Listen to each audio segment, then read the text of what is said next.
it's my understanding, like, you can start out a hobby, make a little bit of money and not have to worry about it. Is there a point, or is that true first and foremost? Because, I'm probably getting some information from somebody who don't know it in the first place. They like, you know what I'm saying? So is that true first and foremost? But then is there a limit to, like, hey, I was told it's $600 in most places that you can make up to and not have to report it, and it just be like your hobby. And I'm a person, like I told you, I was like a serial entrepreneur, so I don't care what I was doing. If it was a hobby, I'm trying to make $1, because at least at the bare minimum, my hobbies had to pay for themselves. I was a photographer for at one point, and you want to talk about an expensive hobby, man. Every time you blink, it's like a whole new, you need a new this, you need a new that, and it's $900 a lens, and you know what I mean, and $3,500 for a light setup, and you can rent the lens. But it's aside from all of that. But is that hobby operation true? And is there a limit? Like, I make $600 now. I gotta go legit. Is that true? And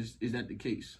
I think it's sprouted from a truth, but there's some hobby versus business, right? That is something that has always been a thing with the IRS and a thing with us. So a hobby is, something that you just do by circumstance. You happen to get paid for, right? Like your hobby is, hey, you brought the photography. You like taking pictures of birds, right? And somebody see your work and be like, man, that angle, the light, the flutter, everything was perfect. I'm gonna give you $1,000 for that picture, right? I guess what we could say, what separates a hobby from a business is intent, right? Because as a hobby, you didn't intend to make money. It just so happened. That's literally kind of my story. You know what I'm saying? But I got you. Yeah, I mean, so that's the only difference between hobby and business. It's not the income, it's the intent. Okay, so the $600 rule is not based on hobby. It's based on at what point do you have to report it on a 1099.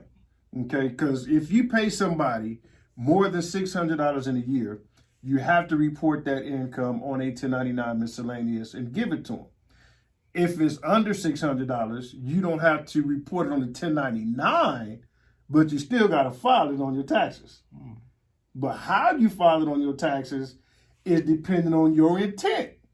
Did you intend it to be a hobby, or did you intend it to be a business? Because if you intended it to be a hobby, well, then your expenses is limited. You can't write them off. Right, got you. You know what I'm saying? But if you intended it to be a business, now you can write off the camera. Now you get to write off. Exactly. Oh, man.